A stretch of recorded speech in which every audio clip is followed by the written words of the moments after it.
नमस्कार, मैं श्वेता और आप देख रहे हैं द इंडिया मूव्स।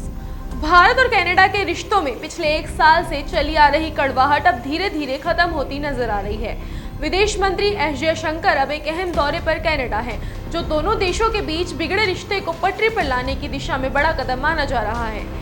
जयशंकर वहां G7 देशों के विदेश मंत्रियों की बैठक में हिस्सा लेंगे, जो कनाडा के ओंटारियो में होने जा रही है। दिलचस्प बात यह है कि जयशंकर इस बैठक में अपनी कैनेडियन समकक्ष अनीता आनंद के निमंत्रण पर शामिल हो रहे हैं।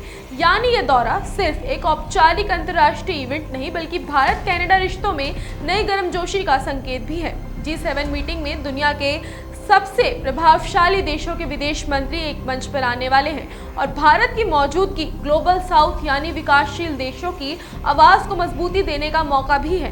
विदेश मंत्रालय ने कहा है कि जयशंकर की यह भागीदारी इस बात का प्रतीक है कि भारत अब वैश्विक मुद्दों जैसे आर्थिक संकट, ऊर्जा सुरक्षा और समुद्री चुनौतियों पर सिर्फ दर्शक नहीं बल्कि समाधान देने वाला देश बन चुका है।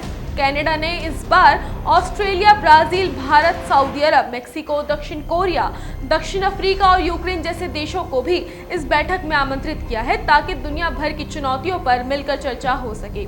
लेकिन असली दिलचस्पी इस बात में है कि जयशंकर की यात्रा ऐसे वक्त में हो रही है जब एक साल पहले तक भारत और कनाडा के रिश्ते काफी तनावपूर्ण थे।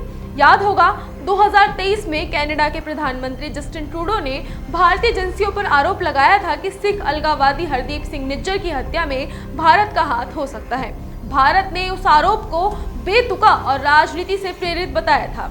इसके बाद दोनों देशों के बीच तल्खी इतनी बढ़ गई थी कि राजनयिकों को वापस बुलाने तक की नौबत आ गई थी। दरअसल पिछले महीने ही कनाडा के विदेश मंत्री अनीता आनंद भारत आई थी और दोनों देशों ने कई अहम मुद्दों पर बातचीत की थी, खासकर व्यापार, ऊर्जा और क्रिटिकल मिनरल्स यानी जरूरी खनिजों के क्षेत्र में सहयोग बढ़ाने पर।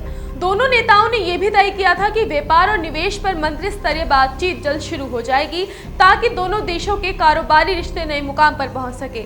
ऐसे में जयशंकर का ये दौरा उस बातचीत को आगे बढ़ाने का अवसर बनेगा। कनाडा ने G7 सम्मेलन के एजेंडे में वैश्विक अर्थव्यवस्था, सुरक्षा, ऊर्जा और समुद्री स्थिरता जैसे अहम मुद्दों को रखा है। ऐसे में भारत के लिए ये मंच अपनी सोच और प्राथमिकताओं को दुनिया के सामने रखने का बेहतरीन मौका है। जयशंकर के सामने एक तरफ दुनिया के बड़े देशों के विदेश मंत्री होंगे तो दूसरी तरफ उन्हें ये दिखाना होगा कि भारत सिर्फ अपनी बात नहीं कर रहा बल्कि वैश्विक समाधान देने वाला जिम्मेदार साझेदार भी है। कुल मिलाकर कहा जा सकता है कि जयशंकर का ये दौरा सिर्फ एक मीटिंग नहीं बल्कि एक संदेश है कि भारत और कनाडा दोनों ही अब अतीत की तल्खियों को पीछे छोड़कर आगे बढ़ना चाहते हैं और अगर ये मुलाकातें सकारात्मक रही तो आने वाले महीनों में हम दोनों देशों के बीच व्यापार, शिक्षा और टेक्नोलॉजी से क्षेत्रों में नए अध्याय खुलते देख सकते हैं। शायद ये वही वक्त है जब दिल्ली और ओटावा फिर से एक दूसरे की बात सुनने और समझने के लिए तैयार है।